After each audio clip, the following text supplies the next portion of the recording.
This is the Onryo skin in Dead by Daylight, and here is the Onryo skin in Dead by Daylight Mobile. That's a pretty major difference. Kings and queens, welcome back to the channel. I hope you're all having a fantastic day. In today's video, we are going to be taking a look at DBD Mobile versus DBD Core, going over some of the major differences and really showing you guys how the same game can essentially be so different from each other. If you guys do enjoy, make sure you leave a like down below. And today, Lynxie and I are doing a collaboration stream. If you don't know Lynxie, she's the #1 twins main in the world. That is not an exaggeration. And we're going to be collabing onto it. So hopefully we see you guys there. All right, let's jump on into these comparisons. First and foremost, just like what we spoke about in the beginning, the Onryo has a few different skins on Dead by Daylight Mobile than it does on Dead by Daylight Core. If you guys didn't know, Dead by Daylight Mobile essentially has a whole different licensing process that they have to go through in order to get these skins, cosmetics, and even licensed chapters in their game. Hence why we don't see all of the different licenses already in the game itself. It's because they have a whole different process of getting the actual license into their game. Because of this, they're able to renegotiate with certain companies, and one of those companies was the people that were taking care of Sadako, and they were able to bring 3 different skins for her. On top of that, they were also able to bring in some new Moris for her. Now, this actually does make a lot of sense considering the location of NetEast and how popularized it is where they're at. So getting a skin like this was just common sense essentially, but it's super cool and I'm very jealous that we don't have it in the core of Dead by Daylight. And that's just one of the many different Moris and skins that Dead by Daylight Mobile has to offer compared to Dead by Daylight itself. If you go ahead and take a look at their site, you'll see tons and tons and tons of skins that they actually have on Dead by Daylight Mobile that are in the game that we don't have. There's different skins, there's different Mori animations, and the coolest part about these Mori animations is that they work with the different skins. So every different skin that's in the game essentially has a brand new Mori that we don't have on Dead by Daylight Core. So the way these skins work is that you open essentially a box, and in this box you get a different rarity of a special type of legendary skin. If you manage to get the ultra rare version, or like the best, the legendary essentially, what ends up happening is that whenever you're in game and you're Moriing someone, it will replace your default Mori with that new Mori that the skin has to offer. This means that characters like the Huntress and others, even the Trapper, have up to 4 to 5 different Moris just depending on what skin they're running. It is really, really awesome. And like I said, there's tons of different skins that they actually have, and I was actually lucky enough to get one of these while I was playing, which is pretty damn cool. Moving on over to some of the more cool things that they have is their mobile daily reward system. Essentially, every time that you're signing into Dead by Daylight Mobile, you're going to be getting a bonus. Now, Dead by Daylight itself has something like this, but it's not necessarily to the extent of what Dead by Daylight Mobile has. What they have is that some days you can get blood points for signing in, some days you can get shards for signing in, some days you can get a survivor or killer ticket, which we'll talk about momentarily, and that's just really, really cool. The most that we get are challenges that we need to do that will then net us some good amount of blood points, anywhere from 25 to maybe 60,000. But realistically, signing in and just getting a bonus is really nice rather than having a prerequisite. And we kind of had that whenever the advent calendar came out, but realistically speaking, it's much nicer just have a login reward and then have that login reward get better and better every time you continuously sign up. Hopefully in the future, Dead by Daylight Core can do something like this, but until then, I'm gonna really like that feature that they have. Let's talk about that ticket system. A ticketing system is pretty much like the splinters that Dead by Daylight Core had in the past that eventually was removed for whatever reason, and essentially it gives you 24 hours to play as any survivor you want or 24 hours to play as any killer that you want.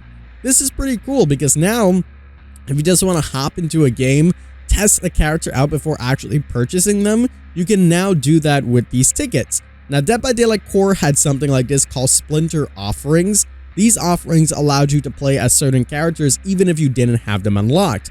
Sadly, this feature was removed for whatever reason. I never really got official word on why, but people were no longer to play some of their favorite characters. The last few that I remember was when the Pig DLC came out, so if it's not in your memory when this was in the game, it was a very, very, very long time ago. And if you do remember, then congrats, you're one of the OGs as well. Nonetheless, this mobile ticket system is really cool, and I really do enjoy it. I think that if Dead by Daylight Core had it, it would be awesome for players to test out some of the characters without actually having to purchasing them, and it can give you good insight if you do end up purchasing it. Moving on forward to some of the more cool things that Dead by Daylight Mobile has, or more of a comparison, is the Bloodmarket. Now, we highlighted this in some of our previous videos as well, and the Bloodmarket is the way that Dead by Daylight Mobile players will actively level up. Essentially, in DBD Core, you have your Blood Web, which as we know takes forever to level up, but you basically get your points, you click on the things you want, it levels you up the next level, you get a whole refresh of items. It doesn't necessarily work like that on Dead by Daylight Mobile, and that's because, you know, people aren't going to invest too much time in Dead by Daylight Mobile compared to Dead by Daylight Core. It's a mobile game at the end of the day, so they want to make this a little bit more convenient for everybody. In order to obtain items and things and in the Blood Web, you basically go to the Bloodmarket, and there's going to be a whole bunch of items, one for killer and one for survivor. This is going to be mixed in with a lot of different killer offerings as well, and basically anything you get has a shared inventory with all of your other killers. So if you get a Moris, if you get a add-on or an offering, well, not add-on, but more of an offering, it will work for every single killer that you have. This is very different from what we have in Dead by Daylight Core, because if you're getting a Moris or you're getting an offering, that is for that specific killer. The same can be said for Survivor. If you're getting a medkit or a flashlight or a toolbox, you can use those items on any survivor rather than having it locked down to one survivor. I actually really like this feature. I think it's really, really cool. I don't know if they're ever going to actually change what's going to happen with Dead by Daylight to make it so that there's shared inventories. I don't think they will, because they want you to grind out on one character rather than just moving to another character all willy-nilly. But hey, you never know. They are going to be making some Blood Web changes, and something like that could be pretty cool. Moving on forward to something else that Dead by Daylight Mobile has that we necessarily don't have is the mystery box system. So mystery boxes are quite cool, and I'm not sure if they're still doing these to this day, but back when I played, they definitely had the mystery boxes. Now the mystery boxes was cool because as you're leveling up in this new Bloodmarket that we spoke about, occasionally you'll see a mystery box. If you open this mystery box, on occasion you'll have a rare chance of unlocking some cosmetics. So essentially, the more you're playing the game, the higher chance you have of unlocking cosmetics for any character that they choose. In my memory, I can remember the Legion and David had some cosmetics way back when, and same with the Wraith and Meg, and if you open enough boxes, eventually you'll complete their sets, which was really cool because it made you actually grind because you got free cosmetics, and it was just really cool cosmetics nonetheless. So hopefully they continue doing things like that, and maybe Dead by Daylight one day will take some notes, as that's a really, really cool feature. And finally, we're going to end off this video with bots versus no bots. Dead by Daylight has been working towards, you know, actually getting bots into their game. We've seen some of the Survivor bots. They're not the most intelligent, but they're working on making them better. But Dead by Daylight Mobile was the first to do this, and on top of that, they also had killer bots. We don't even have killer bots at this point in time. That's not something that's written into the code, although admittingly in Dead by Daylight Mobile, they do tunnel quite often, so it's a little bit difficult to really say they're really good. They also don't necessarily use their powers too much, but nonetheless, they're still in the game, which is kind of cool. Hopefully in the future, Dead by Daylight Core will actually get these killers as bots as well, and hopefully it doesn't take too long, because that would be quite awesome. A few little pointers before we end the video as well. There's a few things that are different from the core aspects of gameplay as well, such as the heartbeat. You'll actually have a heartbeat itself on your survivor, like you can actually see it, whereas Dead by Daylight, you don't have that. On top of that, skill checks are a little bit different.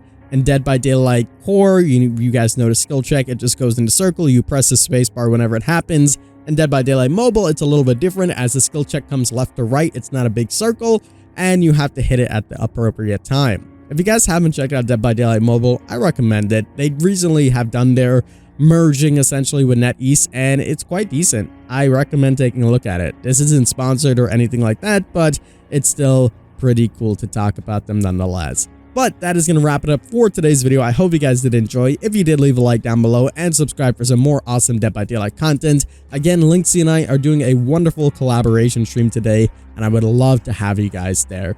But that's going to do it for me. As always, I'm the king. I tip my crown to you guys, and we'll see you in the fog.